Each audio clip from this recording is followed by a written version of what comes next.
Hey, sports bettor. Yes, you. Guess what? Your favorite sportsbook, BetUS.com, is back for its 28th year of NFL action. So, here's what you got to do. Just click the link below in my description box and sign up today. BetUS.com, where the game begins. Long enough to cover the subject and short enough to keep it interesting. Welcome to Outta My League. I'm Nick Diaz. We all know what this game is. This is a historic moment for two Baton Rouge teams to finally play each other for the first time. And it's going to be fun. It's going to be fun tailgating, fun halftime show, good community vibes. But let's not get it twisted. This is a rent-to-win game for LSU. I hate to be the cynical one towards LSU, but there's a reason why LSU is doing this. They can get Southern a paycheck, and LSU can get right, get rested, and fix their mistakes. Look, I'm happy LSU is finally keeping the money in their own city. It's long overdue. But this is a get-right game for them. That's why they scheduled it. So, how does LSU get right? Well, here's an easy one. Brian Kelly told his team in the locker room after the Florida State game what they needed to do. And this is courtesy of LSU Gold, which is the paid prescription content. And here's just a little clip of what Brian Kelly said was the largest issue that he saw at the beginning of the game. So we know what you're capable of. That did not happen for the first 30 minutes. That did not occur. So the sense of urgency has to change. When you play this game, you have to play it with a sense of urgency. Every single play matters. You can't wait to the very end, because guess what? The margin of error then becomes so slim that any mistake changes the outcome, and that's what happened. Start faster. That's it. You learned it the hard way by losing. So now, what I want to see is, on that first drive, go out and get a touchdown. Force a turnover on the first defensive possession. Force a 3-and-out. What have you. Start faster. Now, more specifically, special teams. No blocked kicks, no muffed punts, just basic, clean football. And yes, Brian Kelly says that Malik Neighbors is still the punt returner. Wait, why the hell is he still returning punts if he muffed 2 of them? Well, I think, having done this for, 3 decades, I think, I've had great players that have had ups and downs, and you just show confidence in them. By doing so, they'll choose confidence. They're great players, and I think the worst thing you can do is, not continue to show confidence and a belief in them. So we just supported him. He had a really good week, and we expect him to, have a great game. That's classic coaching 101.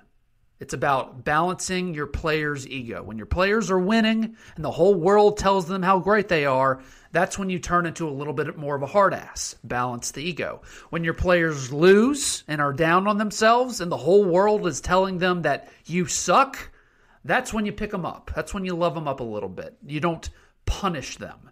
Now, having said that, if Malik Neighbors is still screwing up in this game or the next, then you got to pull the plug and say, okay, it's just not working out, and do it for someone else, preferably Jack Besh. But I want to see that with special teams. Offense, get the ball out quicker, get more up-tempo, run a spread offense, run more RPOs, quarterbacks and wide receivers being on the same page, all the stuff that you saw in the second half. Also, call the right pass protection.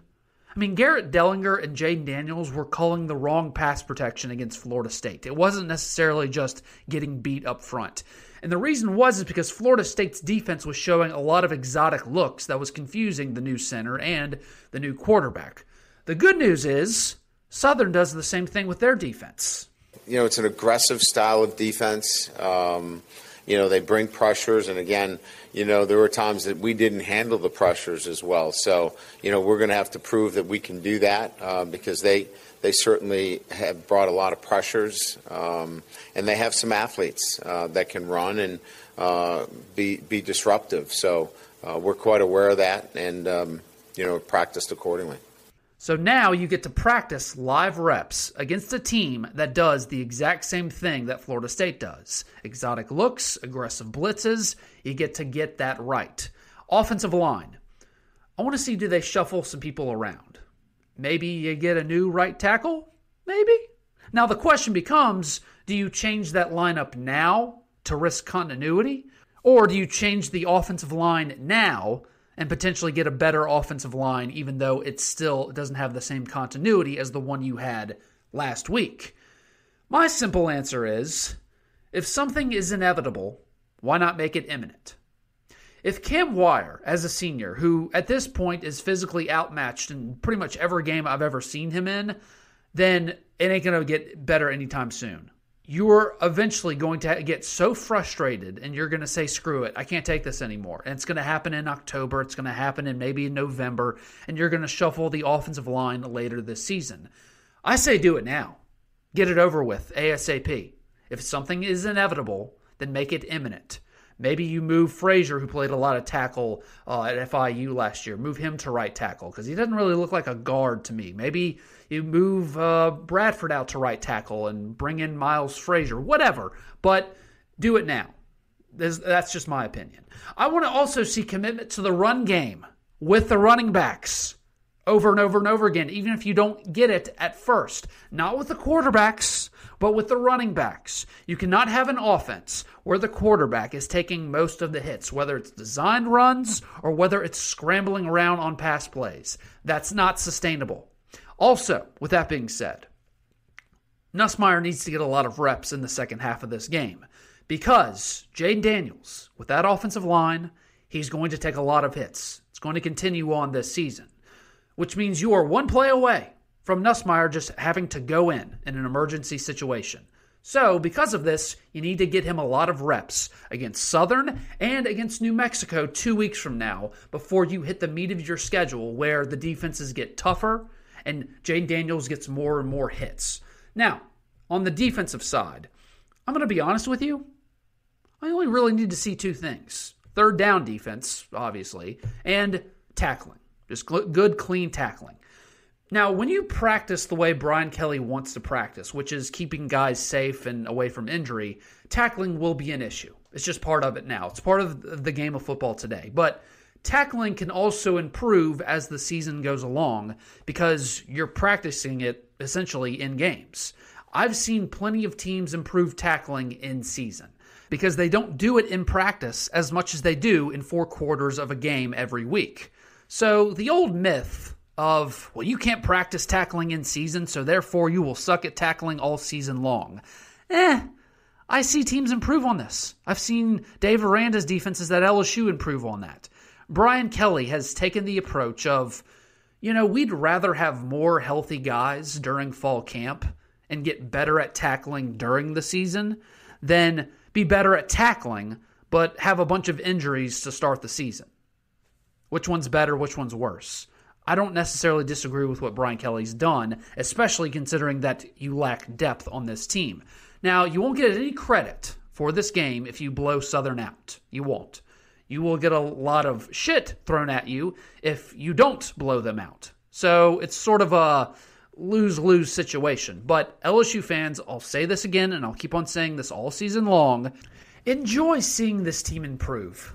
Enjoy the come-up of the Brian Kelly program. I mean, I think back to when Nick Saban first took over, and everyone now thinks of it fondly. Oh, the good old days when we were on the rise, and nobody gave us a chance with Nick Saban. Enjoy this right now. Enjoy seeing the team improve. I know it sounds cheesy and corny, and maybe I'm feeding you a bunch of sugar-coated BS, but I'm not. I'm being serious. Because here's the thing. LSU will win games this year. They will, okay? In 2017, they lost to Troy. That team won 9 games. In 2000, they lost to UAB. That team won 8 games. This team is going to win games. They're going to beat somebody they're not supposed to beat. It happens. Every single year that I've been following LSU in my entire life, LSU always pulls out a little bit of magic. They will get better. They will win games. Enjoy this process of them getting better. Thanks for listening to Out of My League. If you like what you heard, be sure to like, share, and subscribe. Or follow me on Twitter, Facebook, Instagram, and TikTok in the description link below.